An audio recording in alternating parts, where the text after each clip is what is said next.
Souls-like genre has started to become oversaturated in recent years. With the wide mainstream success of Elden Ring, many other game companies are starting to experiment with their own takes on the genre, with varying degrees of success and quality. However, there's a Souls-like game that came out before the oversaturation of the genre. No, it's not that one. Talking about Bandai Namco's own Code Vein.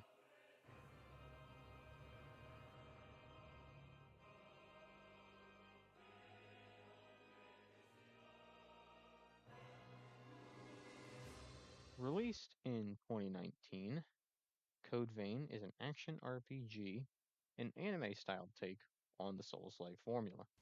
Code Vein not only was my first ever Souls like game in the first place, but is also my favorite non FromSoft Souls like, and also just one of my favorite Souls likes in general, only beat out by both Dark Souls 3 and Bloodborne, and just one of my favorite games of all time. Last year, Code Vein's long awaited sequel was announced, and needless to say, I, as well as many other fans, were hyped for it. So that begs the question, does it live up to the expectations that I and many other Code Vein fans had? And more importantly, is it worth the wait? This is going to be a spoiler review, but we are not going to get into spoiler territory immediately. Going to talk about some other things first, and I'll put up a spoiler warning when we get there. Enjoy, so just don't forget to like and subscribe, and this is my first ever type of video review like this. Hope it turns out well. Without further ado, this is Code Vein 2.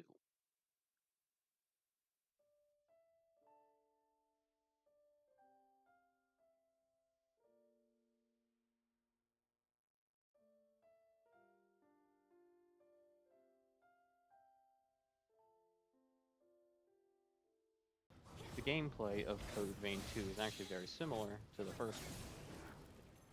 It has very simple Souls-like elements of the dodge rolling, challenging enemy design, that kind of sort of stuff. However, Code Vein 2 is to Code Vein 1 what Elden Ring is to Dark Souls 3. What do I mean by that? Well, Code Vein 2, open world. Elden Ring, open world. Code Vein 2 adds a jump button. Elden Ring adds a jump button. You get a mount in Code Vein 2, you get a mount in Elden Ring, all that kind of stuff. It's very parallel from Dark Souls 3 with Code Vein 1 and Elden Ring with Code Vein 2. The first game is actually pretty simple with these sort of equipable options, what you can equip to your character. You have two weapon slots, a Blood Veil slot, which is effectively the armor your character wears, and you have a Blood Code slot, which is the class that your character uses. Where the game differs from other Souls likes, and this is the most unique mechanic, is the blood codes and the gift system. Each blood code gives you four passive gift slots, which are effectively rings. They'll give you stuff such as increased health, increased regeneration uses, that kind of stuff, and then active gifts, which is like magic. Active gifts, you will use a material called Ichor, which you use to activate those gifts, and each blood code will have a certain amount of Ichor compared to others. Some will have more, such as up to 30, and some can have as little as 10. Gifts range from ranged spells to buffs and weapon arts. There's a lot of gifts and a lot of experimenting you can do, but Code Vein 2 changes the system quite a bit. Code Vein 2 still retains the blood code system, but as opposed to having gifts tied to the blood codes, they are independent from each other. In Code Vein 1, if you equip a blood code, they have the gifts equipped tied to it. So if you have four passive gifts on one blood code and then switch to another, you have to re-equip those gifts. Code Vein 2 has something different. They have what is known as booster slots, which, again, rings. But if you switch blood codes, you'll still retain those boosters. Active gifts are a bit different too. They are now known as weapon forma and are specifically equipped to certain weapons, which does mean if you want to use the same one on multiple weapons, you do need to duplicate it, which is not that difficult. You use a material that's pretty easy to find. you start with one weapon slot, but upon leveling the jail, which is this game's version of the blood veil, which is functionally the same, other than the fact that there's no like visual difference. You don't have actual armor on, you just have the drain attack. Once you level it up to, I think it's level 11, you unlock a second weapon slot, which means you have a total of 2 weapons, and each has 4 weapon forma at once. Most of the gifts are the same, with some new additions to the game as well. There are also 2 new mechanics added to Code Vein 2. They're called defensive and offensive forma. Defensive forma replaces weapon blocking, where you can either use a shield, you can parry, or you can use a new type of dodge that does not depend on your weight. You can use fast dodges with no weight, but they will consume ichor. Offensive forma are these big, powerful attacks similar to like a multi-slot spell in Elden Ring that can be used regardless of the weapon. You can use them regardless. And you unlock more the further in the game you get. The partner system also makes a return from the first game with even more mechanics and even more partners. You can go with a partner, you can go by yourself, or you can link up with the partner for some special buffs such as an attack boost and some stat boost as well. Upon reaching 0 HP, the partner will revive you and they will disappear from the battlefield for some time. You can use healing items to diminish that time, but you still have to wait for them to appear back. Each time they do revive you, you will get less and less health, but overall, I think this is an improvement over the Code Vein 1 partner system, which was pretty bare bones, but still a nice addition. The first Code Vein had a rather small selection of weapon types. You had one-handed swords, two-handed swords,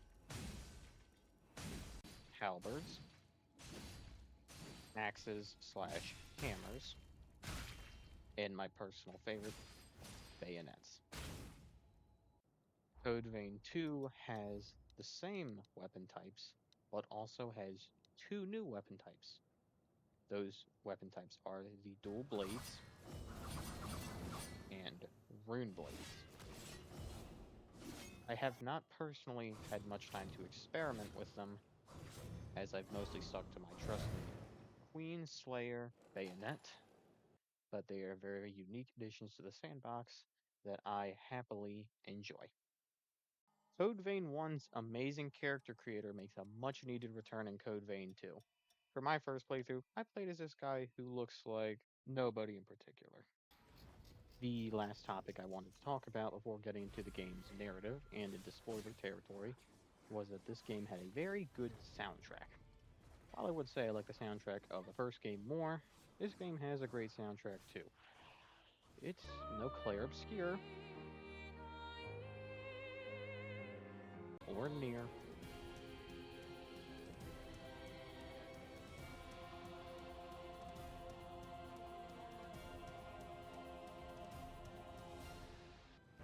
Or Halo.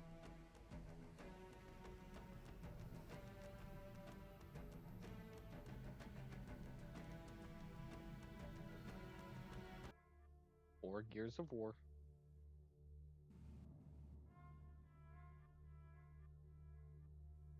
But it is a great one. On a side note, Gears of War 1 has an absolutely amazing soundtrack that nobody talks about.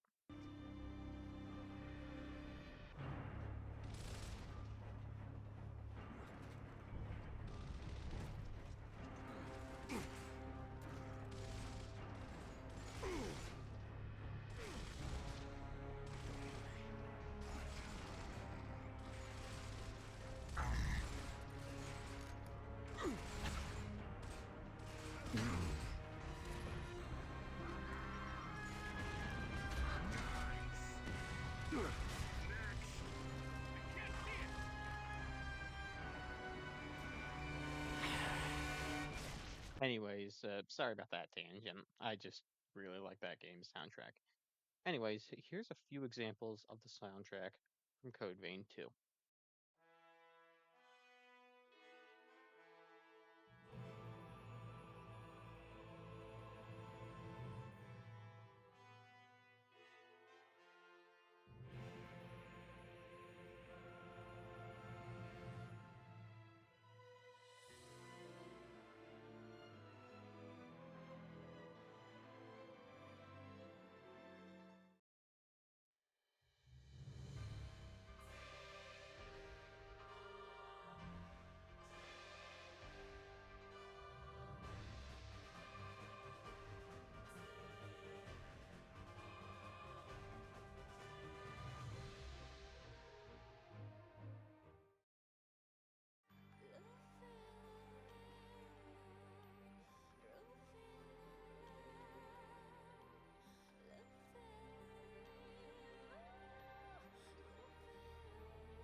is your spoiler warning. We are going to be discussing the game's narrative now, so you have been warned. We start with a brief history of this era, not the resurgence, the upheaval, and just some basic backstory of what our main goal for the rest of the game is going to be. Then, it's time to make our character. Alright, this looks like it'll be good. I'm just kidding. I'll be playing as this guy instead. And then we awaken next to a cat girl.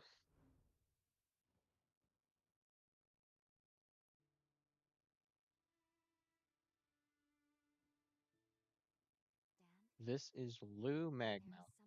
She is this game's version of EO from Code Vein 1.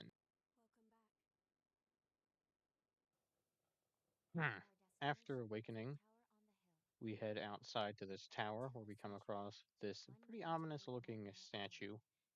It is of a revenant who died protecting the island. Afterwards, we head up to the top of the tower.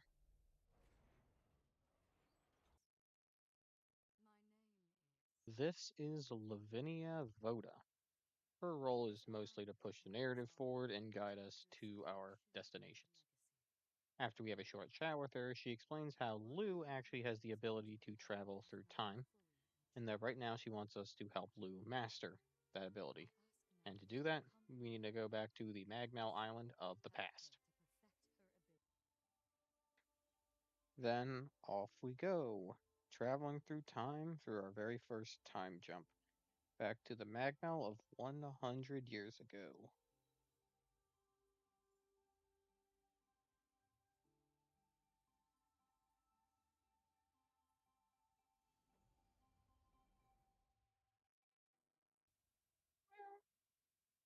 After the time jump, we get dropped in this cave on the island where we end up getting our asses saved by this guy. His name is Noah, and he is going to be our first partner character. After we dispatch the nearby raiders, Noah tells us that he has a friend in the cavern, and off we go to save him. We head through this cave and then activate our first missile, which is this game's version of a bonfire. After we activate it, we get transported into this white void. This is the Confluence, where we can interact with Lou, you watch cutscenes, and just get some general information. Progressing a bit more, we finally meet Noah's friend, who goes by the name of Valentin Voda. After we talk with him, we agree to help with his research on Forma so that we can accomplish our own goals. Then all we need to do is just exit the cave, head up the path, and then make it back up to the Magmel facility. When we arrive, we see Valentin has already beat us back. Then it's another conversation with Valentin where he sends us off to meet with two people: the bridge builder at the water treatment plant and the motorcycle mechanic at the ruins. Doesn't matter which order you do it in, so I'm just going to start with the mechanic. We head south from Magmel to the ruins where we find the motorcycle mechanic. He asks us to clear the ruins of raiders so we can get a Forma to fix up his motorcycle. It's a pretty simple dungeon, but it does introduce us to our first boss. He's a bit of a reskin of Oliver Collins from the first game, but decent enough at least. After you defeat him, he drops the Forma we need for the mechanic, and that's all we need from his request. Making our way into the water treatment plant, we meet the builder who asks us to grab a Forma for him from the horrors inside. It's a pretty short dungeon, and then we make it to the next boss, who is a bit of a reskin of these Black Knight enemies from Code Vein 1 with some expanded movesets. Of course, we get our Forma from defeating him, then we head back to Magmel. Upon our return to Magmel, we get hit with our very first incursion of the game. This is pretty much the same thing as the memory echoes from the first game, so you'll be seeing them quite a lot. Before we move on, let me introduce you to Yadwiga. She is the goth baddie who runs all the shops in the game. Keep an eye out for her minions out in the world because they also sell some really good stuff.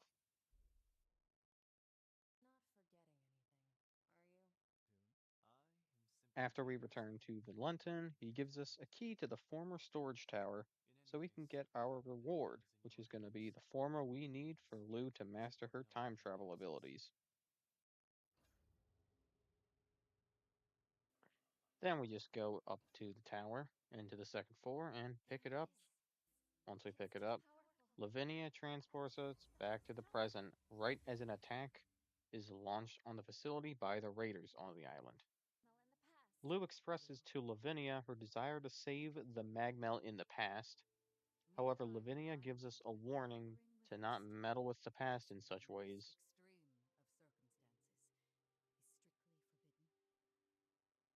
Any change to past events is bound to distort the present. Think of the consequences. What will you do if your meddling ends up costing more lives? I need you to understand. You, of all people, must never lose sight of the risks. And then, just as What's she that? leaves us, It a can't be pathos appears. Noah's pathos? It's glowing because of your bond with Noah.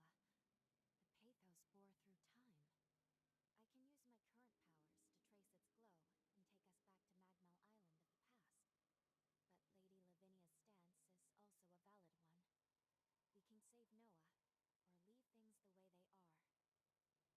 back to Magmel Island of the past.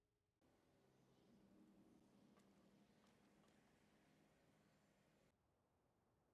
valid one. We can save Noah, or leave things the way they are. I leave the decision to you. After we jump back to save Noah, we meet our first actual boss, the Dejected Assailant. He is arguably one of the hardest bosses in the game, and definitely the hardest boss for the first several hours of the game. So good luck.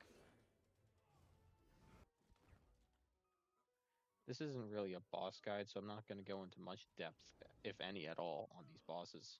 But once you get him down to 60% health, he goes into his second phase.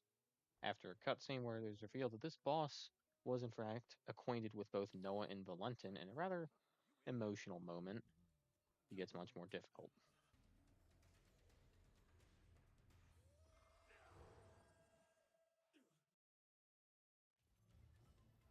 Since this is on New Game Plus 2, I am using plenty of well upgraded weapons and materials, but the weapon I am currently using is the weapon you get after you defeat this boss, which is called the Raider's Bayonet, and it is one of the best weapons in the game, so if you're doing a ranged build, or just going through in general, highly recommend it.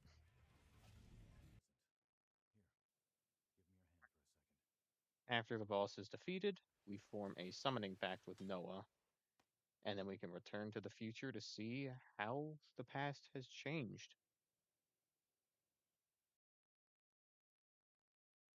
Please look.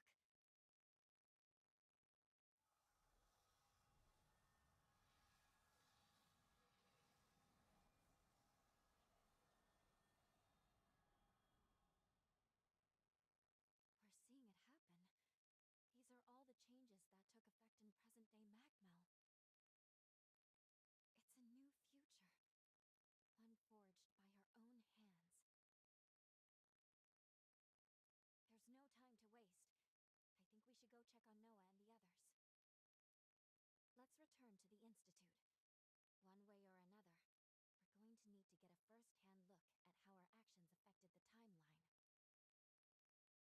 Your actions have rejected the past. Saving Noah ends up Denied allowing the bridge connecting the Magmel Island to the frontier to be rebuilt. However, Lavinia can sense the timeline change and will scold the us for strength doing of so. your However, she does say that the decisions we make, You have saved we must have had a reason Magmel for. and paved a new future.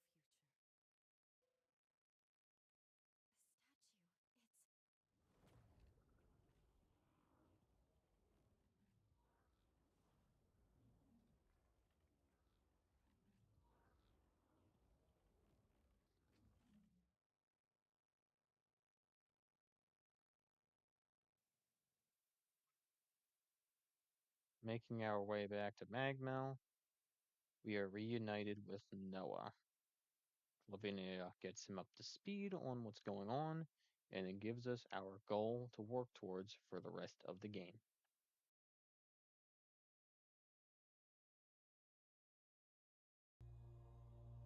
Our goal is to prevent the demise of this world. To that end, your task is to awaken and slay the dormant heroes. Iris, the status report, please. Each hero is sealed inside strong protective barriers which we call cocoons. These barriers make them impervious to attack. In order to release a hero from their cocoon, you'll need a key. These keys will serve to rouse their pathos. The bad news is that, unfortunately, we have no idea where these keys may be found. We don't even know what they might look like. Lu's ability to travel through time is our key. Her gift will be crucial for obtaining them. I'll use my power to transport us back to a time before the upheaval. Once we're there, hopefully we can make contact with each of these legendary heroes. Then, we'll need to locate a key that can rouse each hero's pathos. Find the key, then return to the present. Release the heroes and slay them. Should you manage to vanquish the 5 remaining heroes, the calamity set to befall our world will be averted. 5 heroes, huh? Head to the bridge connected to the mainland. Make your way back into time. The future of this world rests in your hands. So now that we have our goal, off we go. Straight to the bridge that got restored after saving Noah. Once we arrive, we get a very special gift.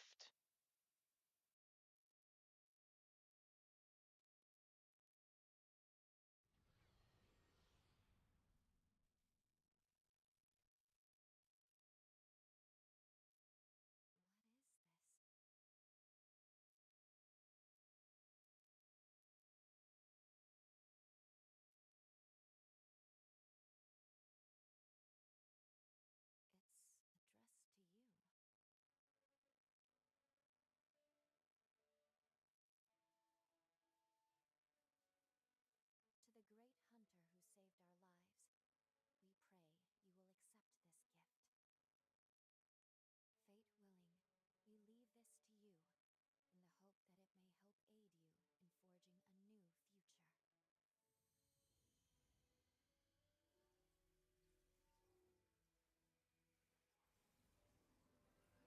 in forging a new future. It's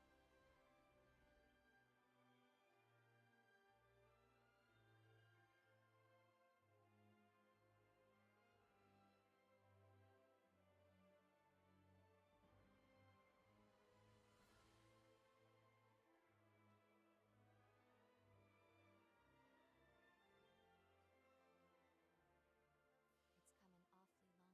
here.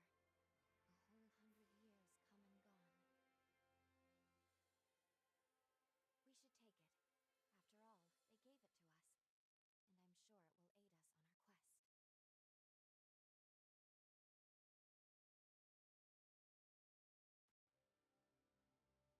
it to us. And I'm sure it will aid us on our quest. And then off we ride into the That first saved big lives area for of Noah. the game, To be the honest, Sunken I City. used to be filled with doubt. Alone, the weight of duty felt suffocating. But now, I have you. Together, I have faith we'll find a way. Let's go. Wherever you go, I will always be by your side. The Sunken City is the domain of our first of 5 heroes. Her name is Jose Anjo. All we need to do is progress a bit further, and then we will find Jose's outpost. Progressing through the outpost, we come across this boss for the first of many times. He's not very difficult, but most of his attacks like to reach around him, so fighting him from range is the best bet. After his defeat, we get another one of these pathos, and following it leads us to another memory echo that details the fall of Jose's outpost. Here it is. Heading up the elevator leads us to Jose's cocoon, in which Lou tells us that we need to go back to the past, interact with Jose in order to get a key to unseal her cocoon.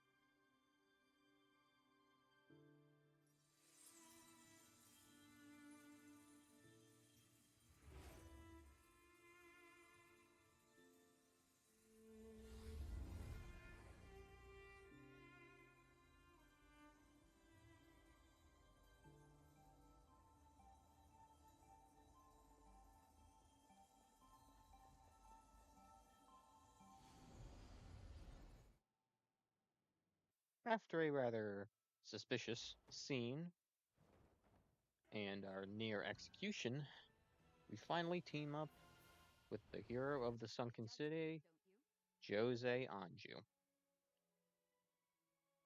Now, our goal is just to follow her to the power substation and get the electricity working again. Also, I forgot to mention we got married.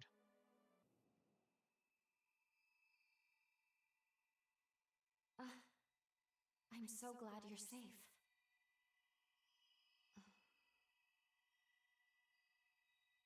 Oh, sorry.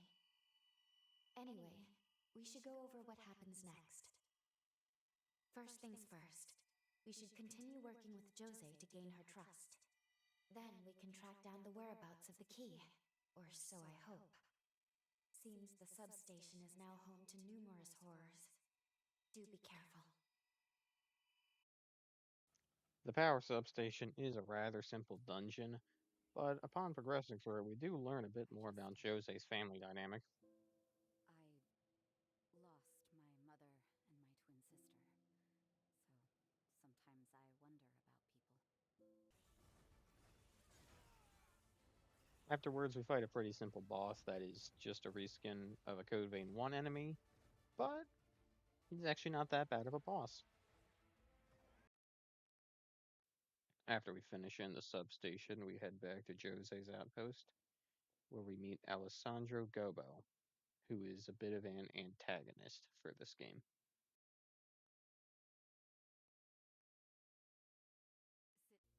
Then, after a brief meeting with Jose, she says we're going to go to the sunken pylon in the city so that we can kill the metagen remnant that is poisoning the water supply. Making our way inside the pylon, we get our first incursion with Jose, which teaches us why her and her sister, Lise, became estranged.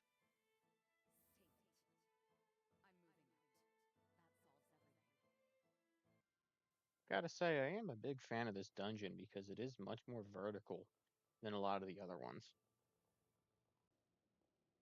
Was that?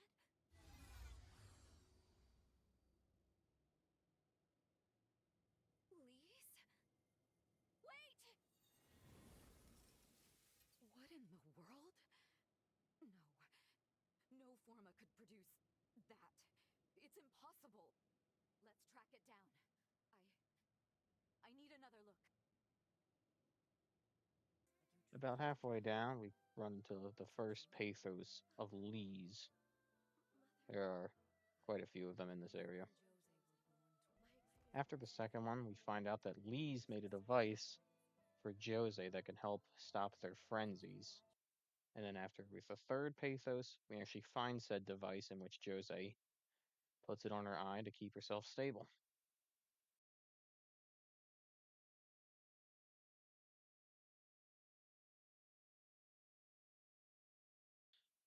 And then it's time for our next boss, the Medigan Remnant.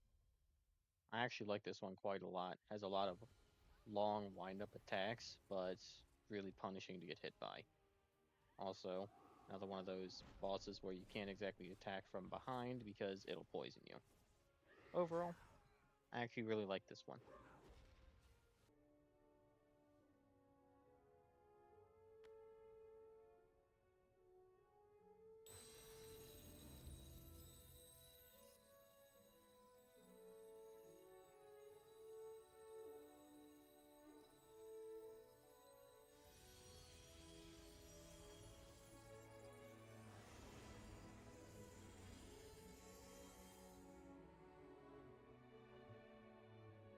Lise and I infused this weapon with our powers.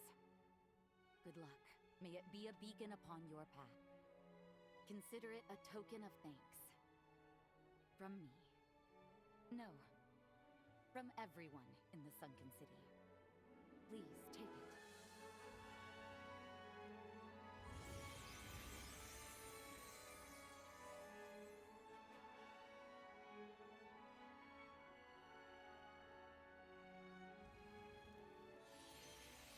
Come, let's get back to the others. It's about time we told them the good news. They've been too long without it.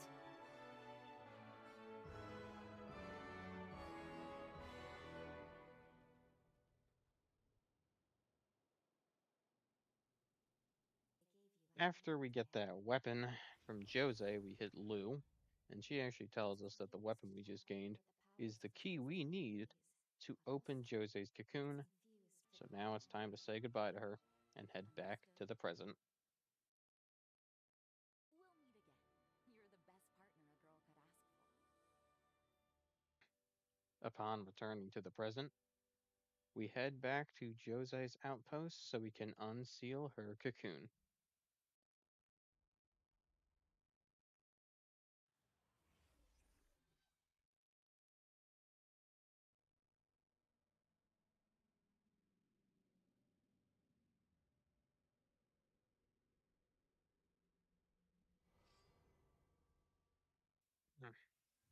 Now it's time for the boss fight against Jose, the blind hero.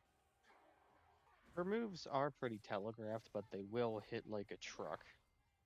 However, on 60% HP, like all major story bosses, we get an emotional cutscene where Jose realizes who we are, and then she gets even stronger, and we have to put her down. Upon her defeat, we get another pathos of hers, and this details the fall of the sunken city and how she was eventually summoned for the resealing process. Bond with Jose? After this cutscene, we get shown what is known as a fading bond.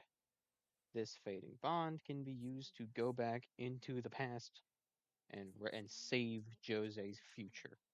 However, we cannot do that now, so we will come back for it later. Our current state. I'm sorry.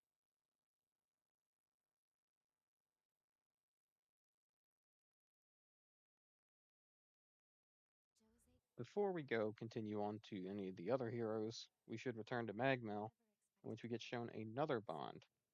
This bond here takes us to what is going to be called the free exploration era, where we can take on quests from revenants of the past that we have met.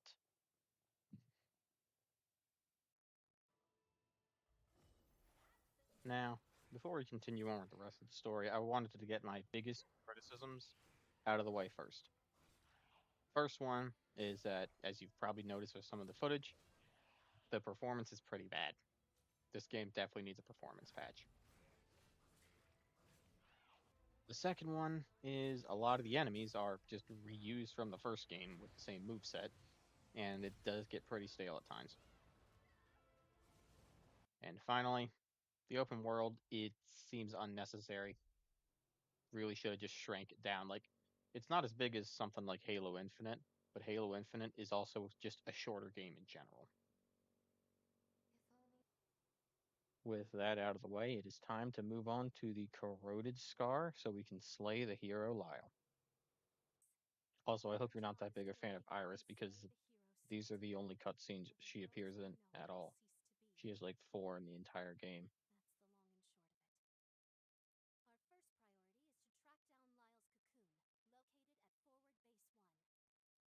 Making our way forward, we pretty easily find Lyle's cocoon, and now it's time to jump back to the past again.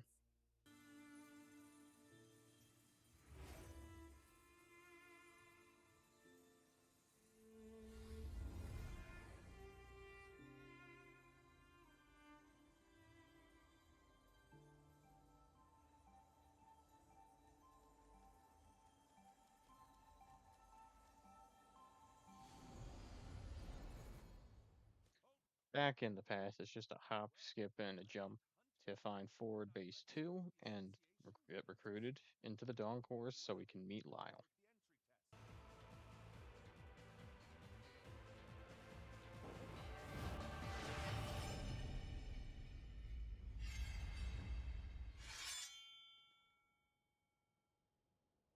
Seems you're the real deal.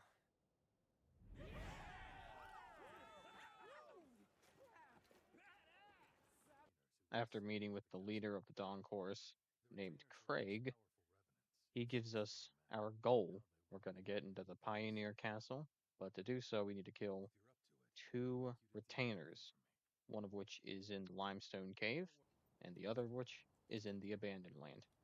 You can tackle these in any order you want, but it'll take you about like 15 minutes to do both of them. The one in the Abandoned Land is pretty simple.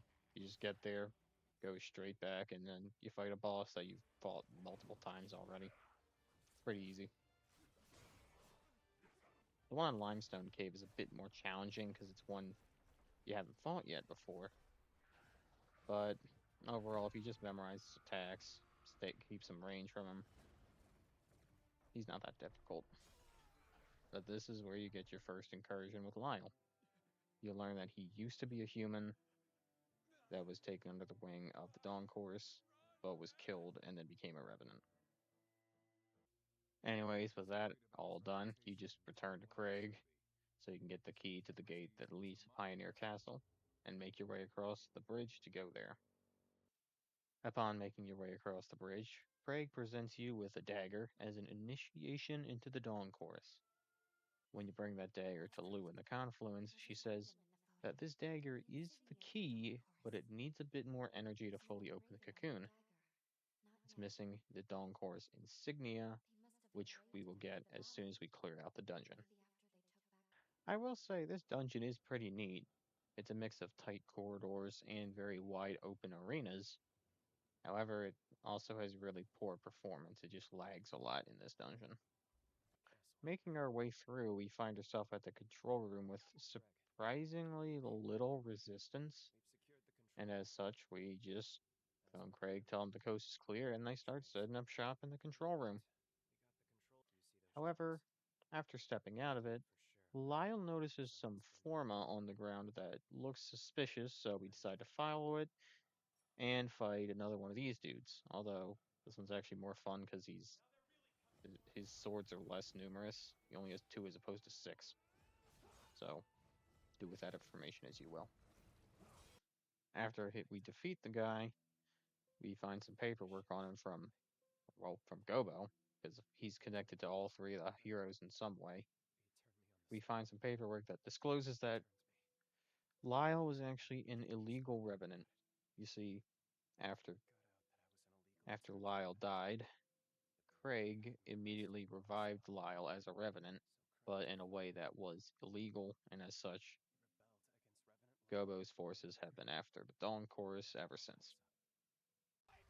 However, we don't have time to process this information as you have to fight another one of the exact same enemies. Yeah, this fight goes about as you'd expect, but at least we're able to save Craig, and now it's time to say goodbye to the Dawn Course and head back to the present. Time jump successful. And we did it. Somehow, we got our key too. Hold on just a moment. I'll go ahead and scan the database. This should let us know about any alterations. Whether or not anything in the past managed to change the present in some way. Now that we're back in the present, it's time to fight Lyle.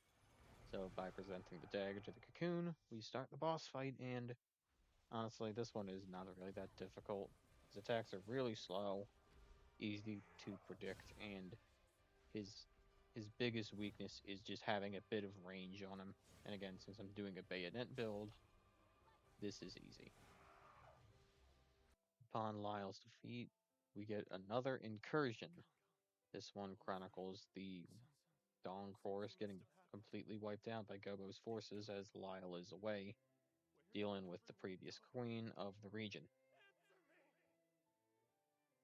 Upon the end of this incursion, we can interact with another fading bond, and this one can be done immediately, so might as well go start doing that now.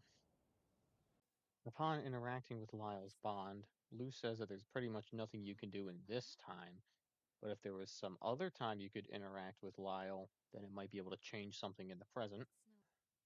So that just means go over back to Magmill, go to the free exploration era, and then talk to Lyle at forward base 1, and then you're ready to set off.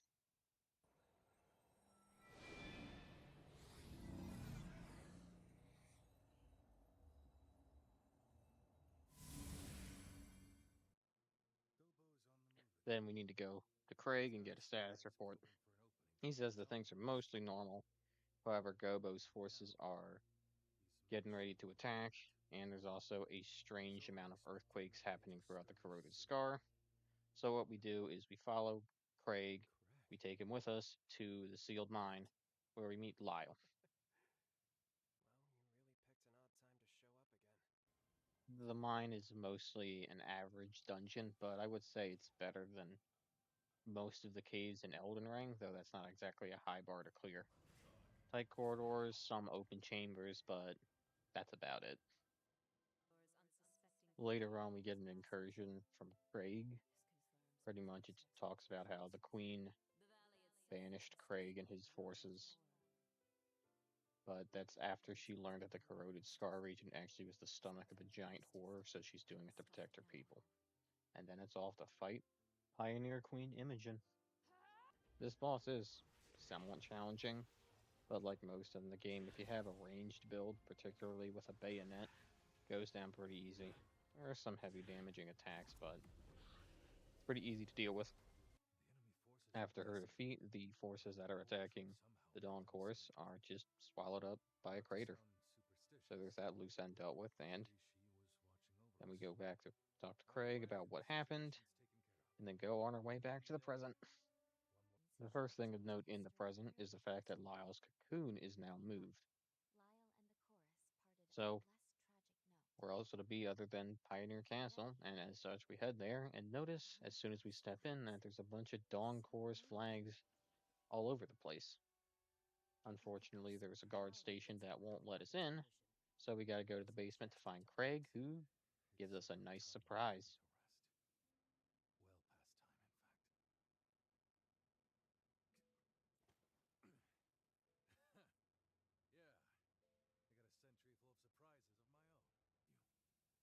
After a short chat with him, he says, well, it's time to go put Lyle down and help him fulfill his duty.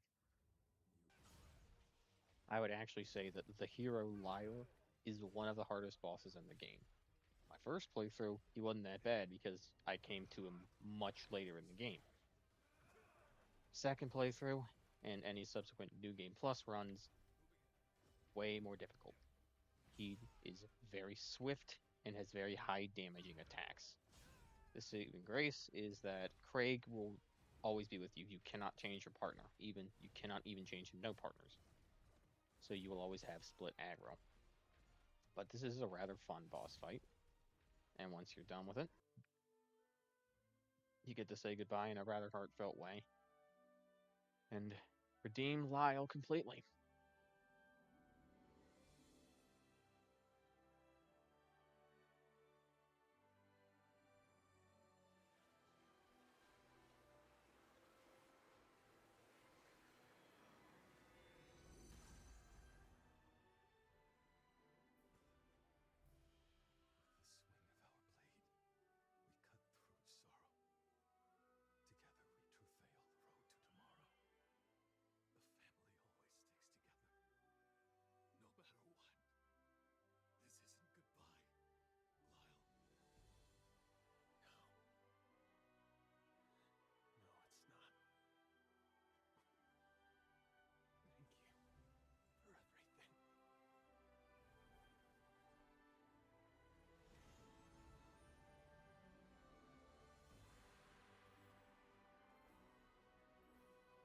With that out of the way, there's only one more hero to do.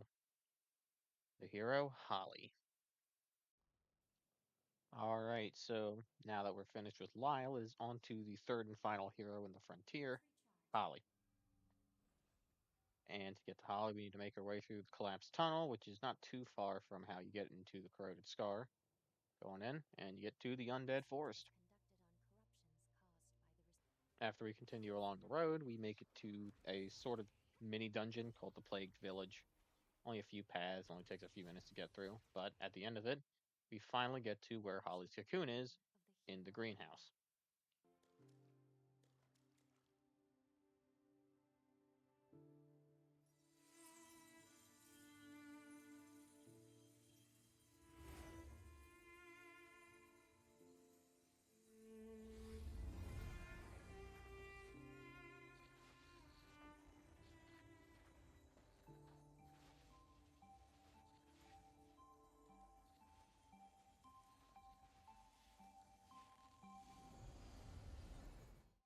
Immediately after our jump, we get plopped in front of a frenzying revenant, in which Lou has to save our ass.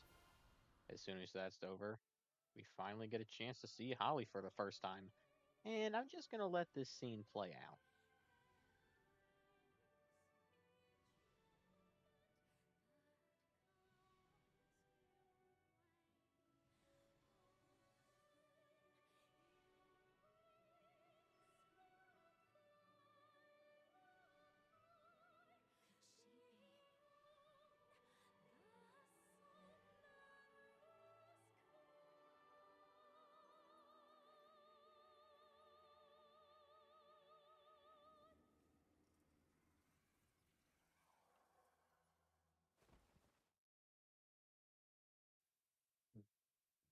After that scene, we finally get to meet Holly proper, and I'm gonna go on a slight tangent. She's probably my favorite character in the game. As a matter of fact, I've commissioned artwork of her, as you can see right here. Anyways, she tells us that we have a very similar affliction that she and her family has, and she's going to be our doctor to treat our ailments. Anyways, as you just heard, she said that the treatments is going to be the nearby hot springs. So we go to one and two hot springs before she gets called back to the sanatorium so she can check on her patient, who turns out to be her father, Camillo Asturias. After talking with Holly, we learn that he seems to have been a bit of a deadbeat dad. He's never really been much of one. He hasn't shown an ounce of affection toward anyone in our family. He was born to our bloodline, but even when my mother's ailment left her bedridden, he refused to spare any of his own precious power on her. After that conversation, Holly says there is one more spring we can check out to see if it'll help us, and that spring is in the Gorge Cave right by the sanatorium. It is filled with cultists that worship the Resurgence, so that's fun. It's a pretty generic cave dungeon, and the boss is, I gotta be honest, this is my least favorite enemy in the game. They appear so much throughout random areas. I just hate fighting them. But after that, we get treated to another bath scene with Holly before Lou just decides to pull us back into the present. We get dropped on the debris hill where we meet this character here, who looks strikingly similar to Holly. Her name is Licorice, and she will be our companion through the rest of Holly's section, because you can't change off of her. And you are? Also, she has the same voice as Clementine. We share the same goal. To kill Holly. Anyways, after that, Perfect. she gives us our new goal and says in order to free Holly, we have to go to these three locations to get her pathos. One is the apartment complex, the other is the abandoned church, and the third is the amusement park. So, off we go. The first one I'm going to tackle is the one in the apartment complex. This is a rather simple dungeon, but it does remind me a lot of the Code Vein 1 areas. In here, we learn that Holly was tried for murder of her father and her patients. and then shipped off to Insula Carcera, which is a prison for revenants. The boss here is the first of three of Holly's Pathos, and this one's a bit annoying because she likes to hang out of reach, which is why I'm glad I'm doing a bayonet build, and that was my first ever build in the game too. The next one is the church, which is my least favorite because it has my least favorite enemy selection, and it seems annoying. But Pathos here, we learn, is that Holly had met with Gobo, who discovered some sort of miracle drug to help her father, and of course, we know he's full of shit. The Pathos fight here is actually easier than the previous one because she's not flying around, but she does like to swarm the area with a bunch of enemies, so be careful. The third and final Pathos can be found in the amusement park, which is my favorite of the three, and here we learn about Holly's relationship with her mother and how strong that was. The Pathos fight here is same as always, pretty easy. But yeah, that's all three done, and now it's time to go fight Holly at her cocoon. I gotta be honest, this is probably one of my favorite bosses in the game. I enjoy the fight, I enjoy a lot of her movesets, and this is one of the bosses that actually is punishing for ranged players because she has a lot of attacks that close distance fast, and she also has a lot of ranged attacks of her own, so you gotta stay a bit closer to her or keep her aggro and pay attention to her moves. Either way, after that, we finally get to put down Holly, and we also learn that Licorice actually goes by another name, Monica, Holly's mother. Of course, after that, we have a fading bond to do. This one's probably the one I wanted to do the most. I'm gonna be real with you for a minute. Holly was the first character that I myself in the real world cared for. I liked Jose and I wanted to save her, but Holly is the first character that I actively wanted to save. And as such, this is where I've really started to care about the game's narrative. Anyways, after interacting with the fading bond and talking to Monica, she asks why we have Camillo's pathos on us and directs us to two locations in the Undead Forest, the ruined town and the sanatorium.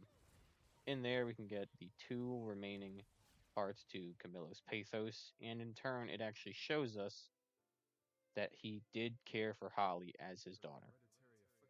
With those collected, it is time for us to jump back into the past.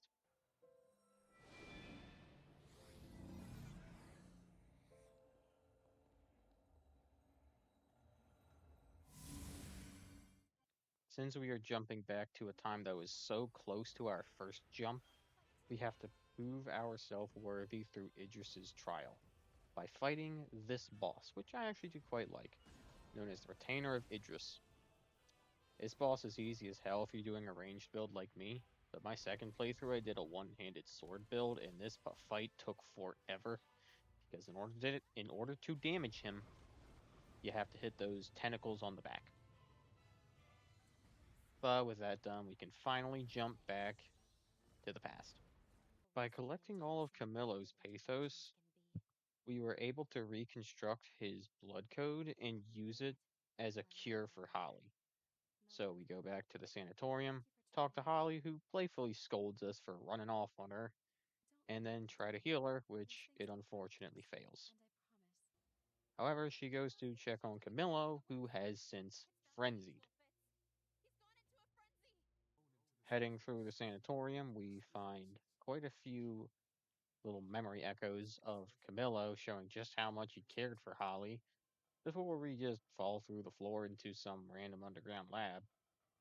Then we go outside to this, which resembles all three of the places we found Holly's pathos. There's also a few more memory echoes of Holly spending time with her dad. And then it's time for the Camillo boss fight. I also managed to hit max level in this area, so yay. This boss is yet another reskin of a Code Vein 1 enemy, and he is relentless. I would say being ranged on this boss is not the best bet, might be to do higher damage with stuff like great swords or hammers as opposed to pelting him with bullets. But anyways, we defeat the boss and then Holly tries to heal him, but we use Camillo's pathos that we have to boost her powers, incidentally healing not only Camillo, but also herself and ourself. So then we part ways with Holly after saving the sanatorium and head back to the present. Thank you for everything. As you can see, we're both fine. No worse for wear. Monica can then sense what we did in the past and fades away, but not after giving us a music box, which we use to go and free Holly from her cocoon. Then we make our way back to the sanatorium and see our dear friend Camillo there, who is very happy to see us before asking us to deal with his daughter.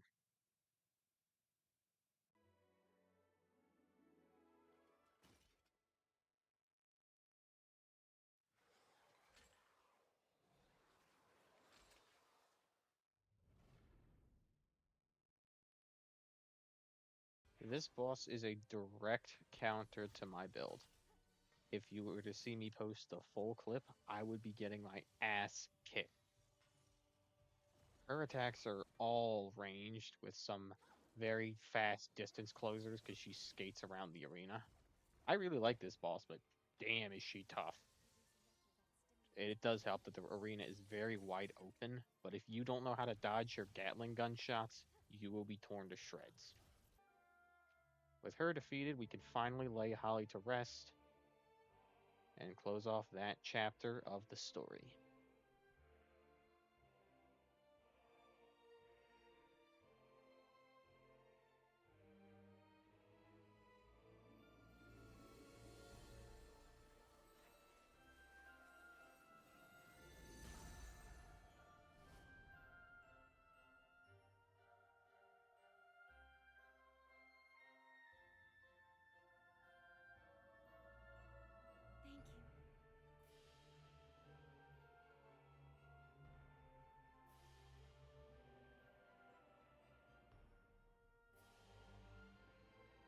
I'm so proud of you, my beautiful daughter.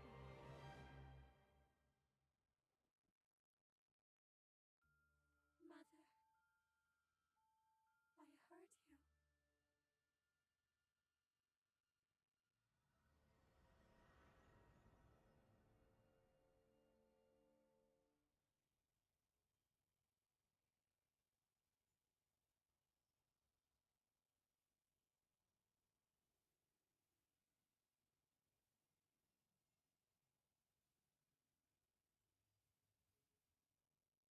You may have noticed in the sanatorium that there is another item to pick up. This item is Lisa's hair ornament, and it leads us to a pathos that shows that Lisa actually is alive and survived the resurgence and was taken into the sanatorium, which, Thank because we goodness. helped Holly, stayed up and running around that time. She meets Holly, gets better, and then she starts researching how to make the device to control Jose's frenzying. The harem ornament is actually enough to revitalize Jose's fading bond, so you just gotta go back to the sunken city, take the ornament, and jump back to the past.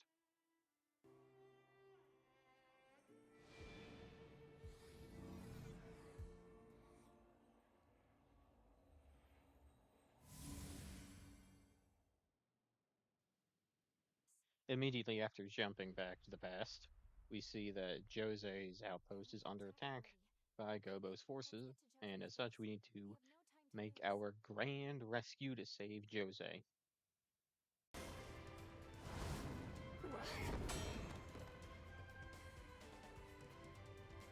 I should have known. You always did know how to make an entrance. Huh. Lend me a hand, will you? After we dispatch all of Gobo's forces, he finally makes his appearance here with a new weapon.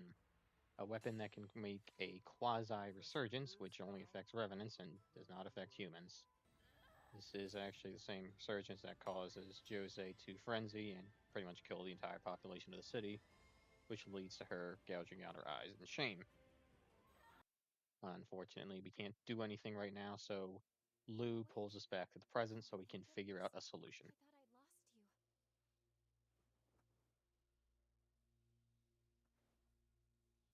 you. Lou believes that her twin sister Lise is still alive, so we go to this location on the map, talk to this revenant outside of this shelter over here, and then we can go inside and find Lisa's corpse as well Is as that a Lise? device that can truly stop her frenzy.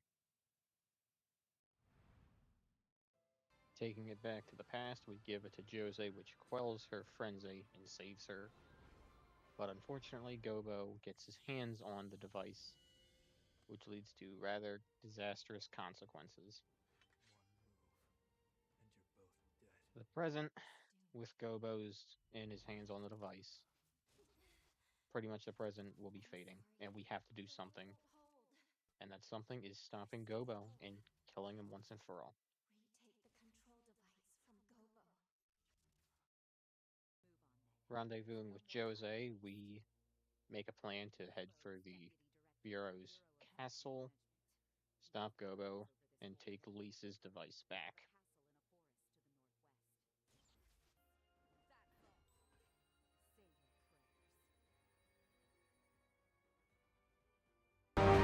I think the odds are fair. 2 on 2.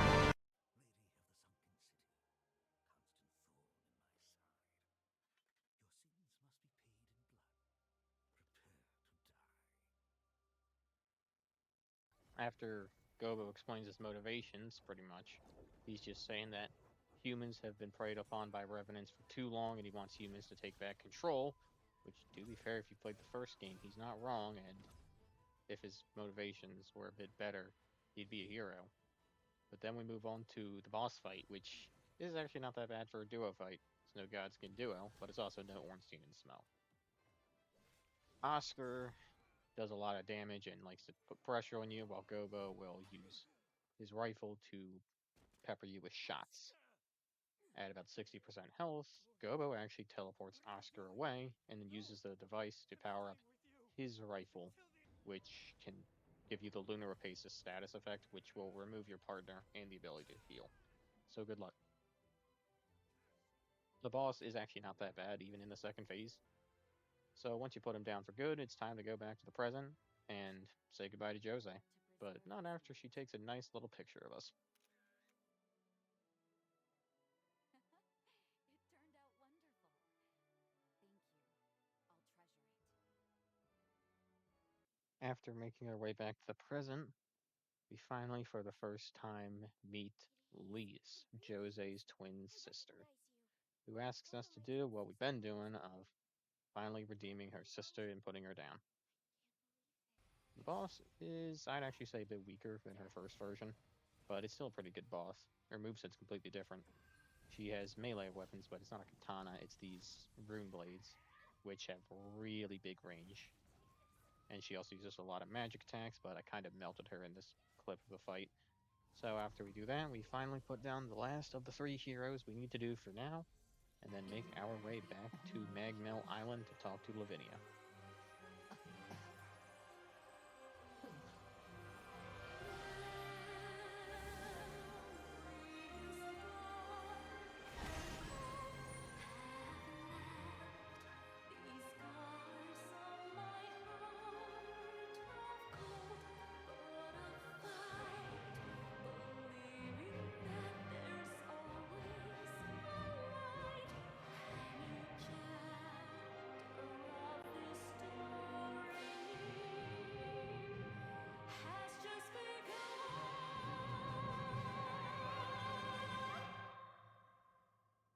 Also, you can get Lise as a partner if you do all of her and Jose's quests in the free exploration era. Reporting to Lavinia, she gives us the information on the 4th hero, who is named Xenon Griffgoat, and he's being held at Insula Carcere, which is an island prison for revenants. Upon taking The ferry to the island, Lavinia breaks the seal on the prison, allowing us to venture inside. This might actually be my favorite dungeon in the game because it's actually structured like a proper area. Like in something like Dark Souls or Code Vein 1, it's actually a fully fledged area as opposed to like a legacy dungeon. You go through courtyards, you go through prison blocks, and a few other areas along the way, uncovering a few of Xenon's pathos. Upon reaching Xenon's solitary confinement cell, you face the worst boss in the game, Xenon's minion. Just look at this, you'll understand why this guy sucks. Upon his defeat, he drops a Xenon pass, which allows people to visit Xenon in his cell. Opening the door, we finally get a chance to see his cocoon and then jump back into his era.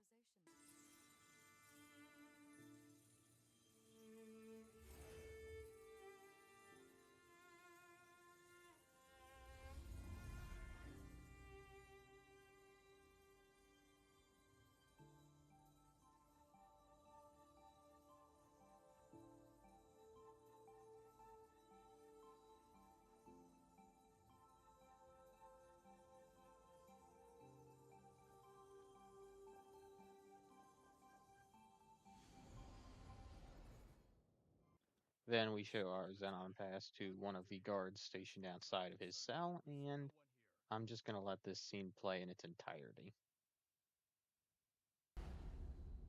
Welcome to my Zen chamber. I would hardly call it spacious, but it is blissfully free of noise, perfect for letting one's thoughts percolate.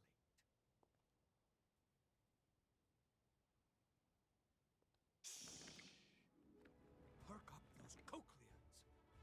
That's the rhythm of hope! Come, brethren, stand up and follow together for a better tomorrow. In a world covered by darkness, joy slipping away. Feast on a vein and let ichor rain. Paint a new dawn on the day. Pledge your life and let your soul fly. Raise your voice! And unleash a war cry. Don't let your heart be tarnished until it's lifeless as a grave. Pick it up, make it shine as a gilded blade. Let's walk through the fire, yes, and transcend our limited lives, yes. The fear and pain we face endlessly. In the flames, we share it all. Let's reach glory together. Looks like you're still not convinced. Do not fear. Join me and the world will forever change. Yes, a golden morrow is just beyond the horizon. Dance, brethren! Stand up and follow together for a better tomorrow. In a world covered by darkness, joy slipping away. Feast on a vein and let ichor rain. Paint a new dawn on the day. Pledge your life and let your soul fly. Raise your voice and unleash a war cry. And when the golden sun rises, we'll know that our day has come. Tomorrow is written today.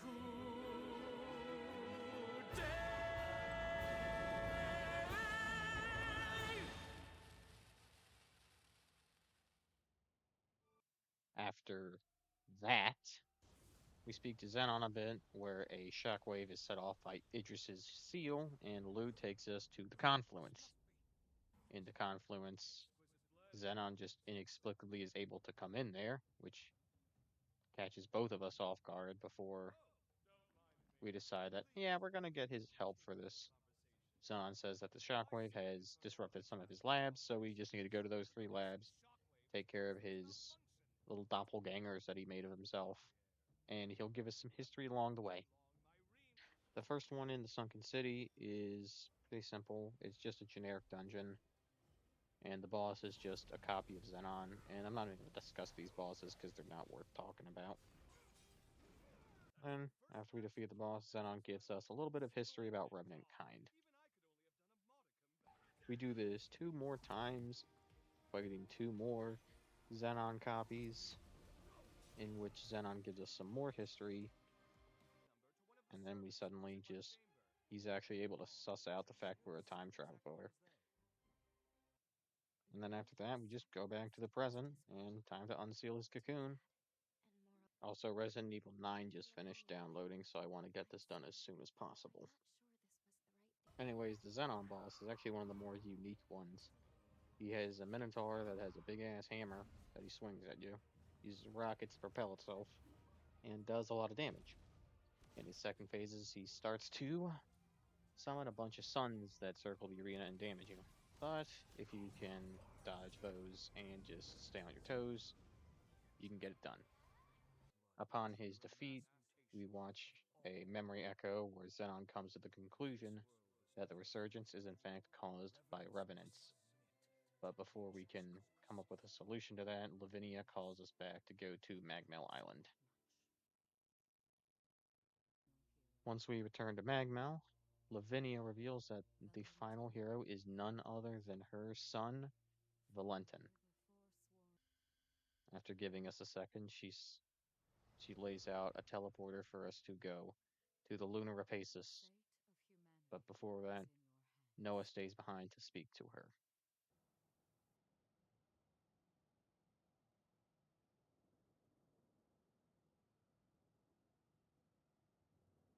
Once we make it in, Noah soon quickly follows us, where we learn we need 3 resurgence energy in order to break the seal on Valentin's cocoon. To do that, we just fight versions of the bosses of Holly, Jose, and Lyle that we did in the past, each of which having their own incursions that reveal more about Valentin and Noah's relationship, before we finally get a chance to break the seal.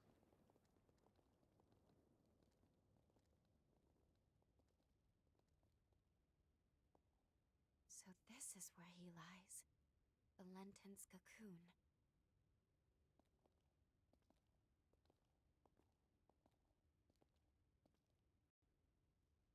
Can you do me a favor, guys?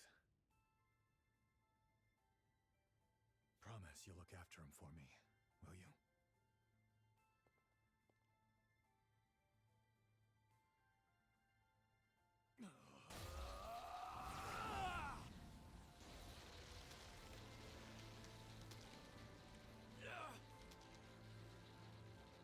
Noah, stop!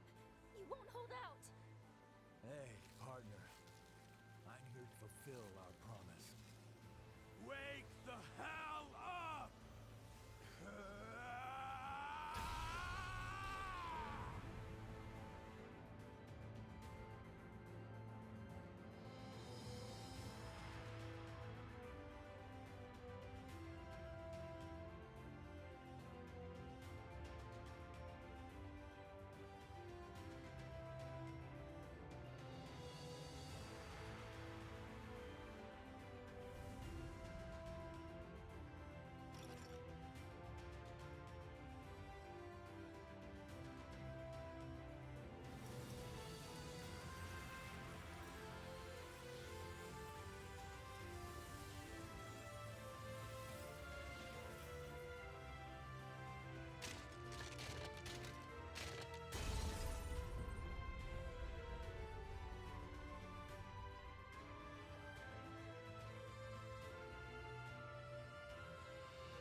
Making our way up, we see some more of Valentin's pathos, including one about how His mother sacrificed all the students at Magmal to create a vessel to seal away the resurgence. And then it's time to finally face Valentin ourselves.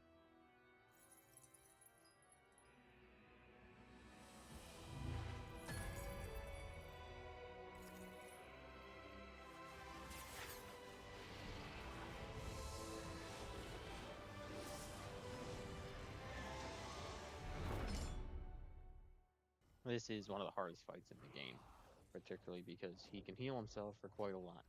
Didn't happen in this recording session, but he did use the move. I just was able to avoid it.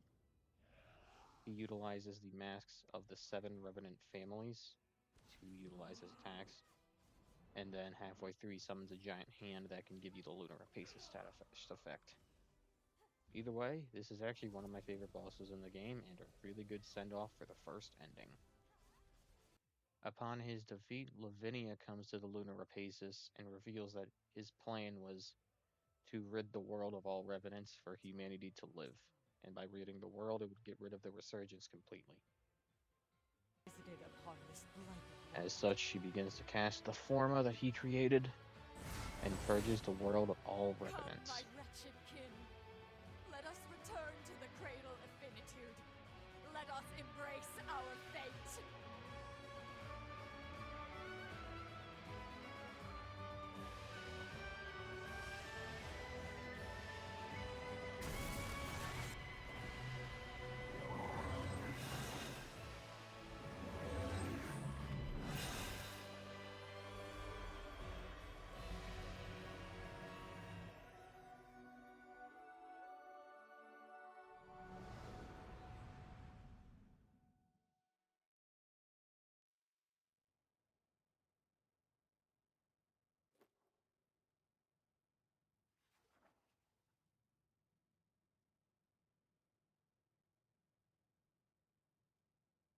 It was the dawn of a new age for humanity.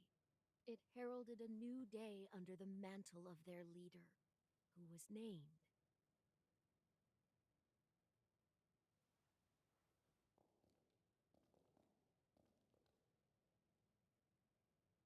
It's time.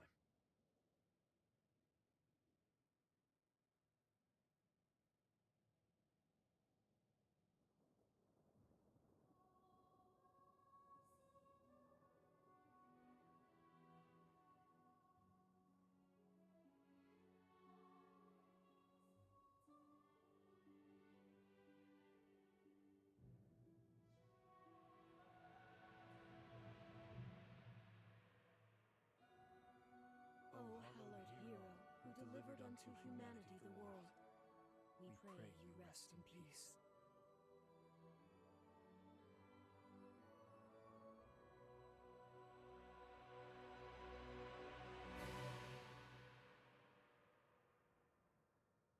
Upon the credits completion, we are treated to this scene. It's time you wakened. You're not one to let ripe potential go to rot, are you?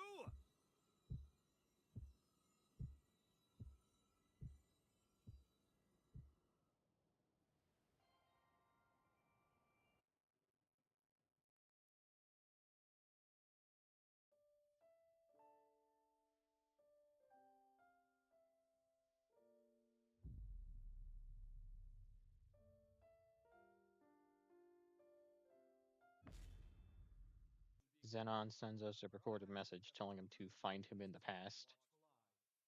After awakening, we are back in the Lunar Apacis, which we then pass out. We awaken in Magmal, and then we get sent the bond that Xenon was talking about. This bond leads us straight to the upheaval.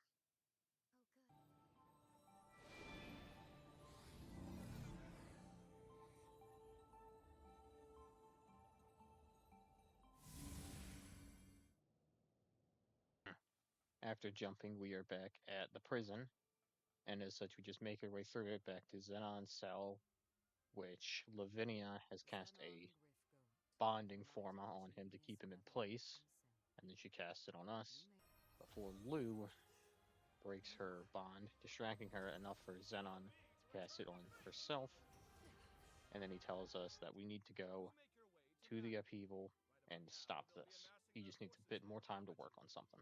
At Magmel, we reunite with our dear friends, speaking to them once more, as Valentin debriefs all of us before we retire and then get this incursion from Lou. In it, we see that Lou was actually created as a vessel to seal away the resurgence forever. Afterwards, we get this pretty touching moment. Have nothing to fear. Or I didn't. Not until now. But I'm not the same person anymore. I am afraid.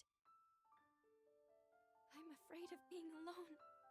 I'm terrified of never seeing the people I care about again. These feelings make it so much harder.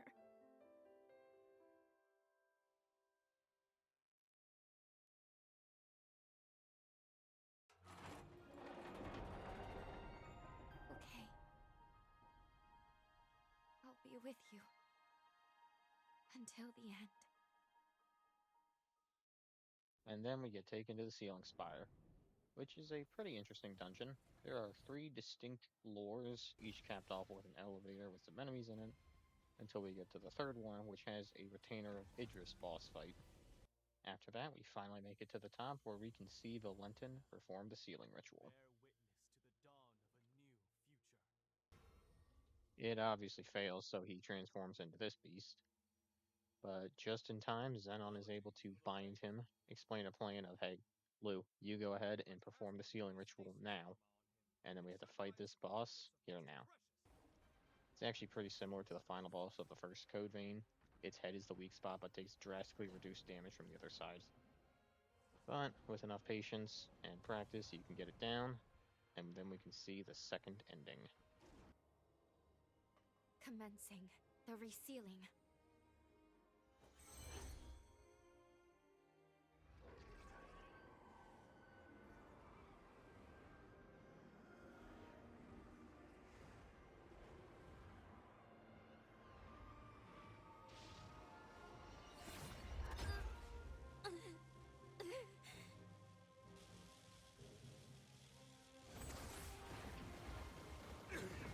Why? What did we possibly overlook?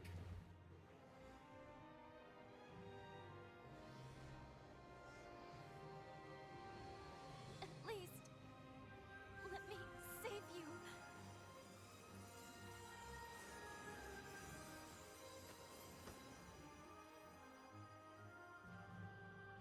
Lou.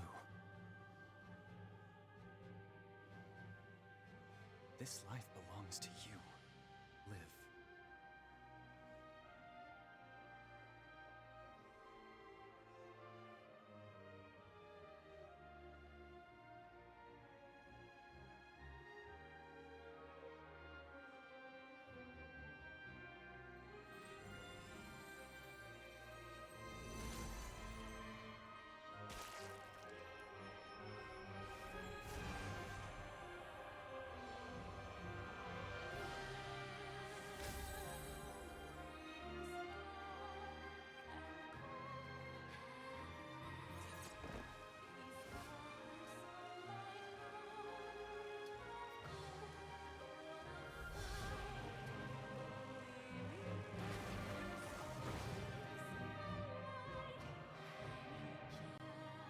Of course!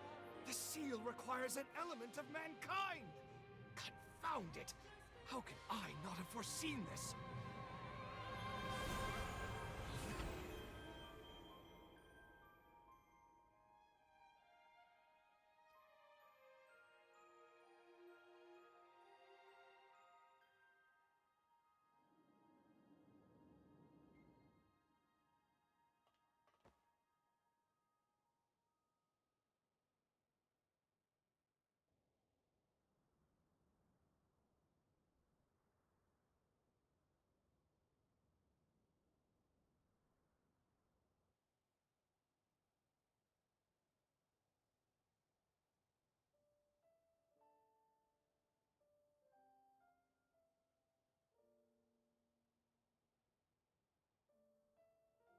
There you are. Hey, you better hurry. The boat's about to leave. You're still going to take the Revenant Hunter exam, aren't you? Yeah, that's why I was praying. To the heroes who united man and Revenant, we give thanks.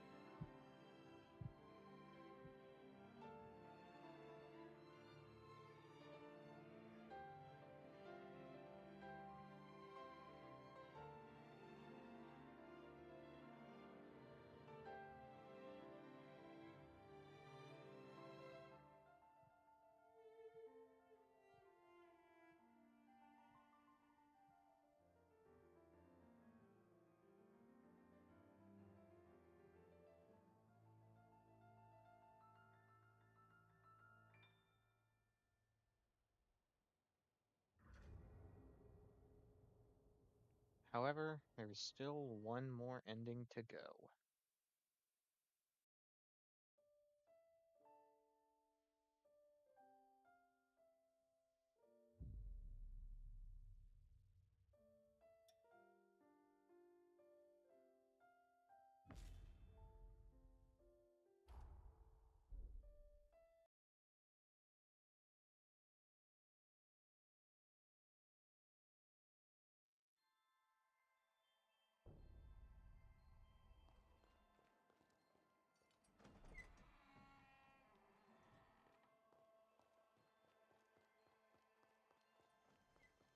Hello? Can you hear me? Good. I've reached you. Your body, as well as Lou's, remains trapped within the seal. I managed to establish a link to your consciousness, but it's unstable. Listen closely. You must reassemble the fragments of your power. Then, make your way to Lou. Your future awaits you, as do all those who pray you awaken. Please, find it in your heart to trust me.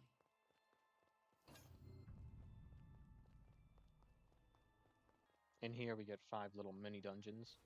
One with Jose where we fight the Met again. One with Lyle where we fight Imogen again. One with Holly where we fight her father again. One with Xenon where we fight his copy. And then lastly with Noah where we refight Franz.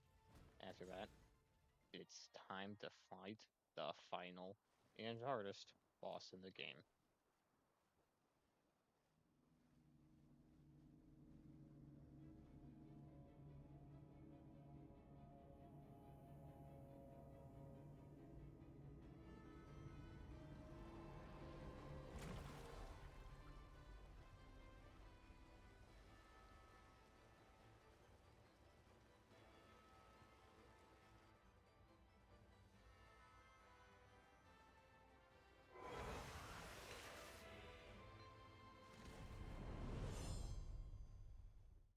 This is easily the hardest boss in the game, or at the very least top 3.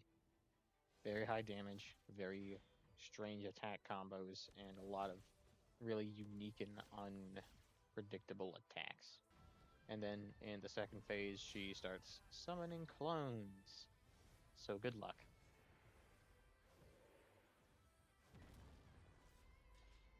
Now we can finally save Lou and view our third and final ending.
is this possible?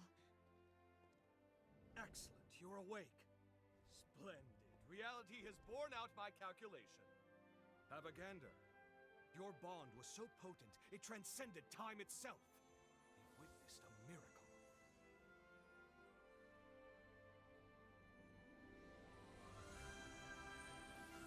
It saved us. Our bond. It took a century, and a rather hard-working century at that, but the groundwork is set. It's time to finalize the diffused seed. Come with me, and I'll show you a future where humans and revenants live in harmony.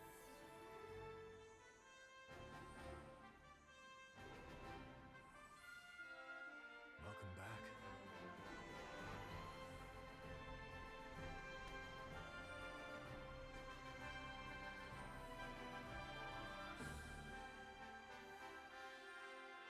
Everyone.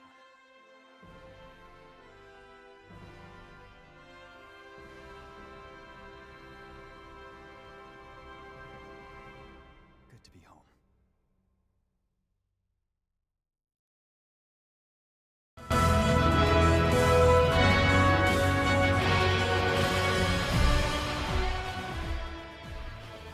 Code Vein 2 is easily one of my favorite games I have played in a while. Definitely not top 10 or even top 15 material for me, but I enjoyed my time with it thoroughly. I had some minor criticisms of it, and some slightly more major criticisms, but overall, this is a game I would give an 8 out of 10 at least. A few more updates and patches, 9 out of 10. I love this game. And now I'm going to go play Resident Evil 9. So, thanks for watching, and I'll see you next time. Have a good one.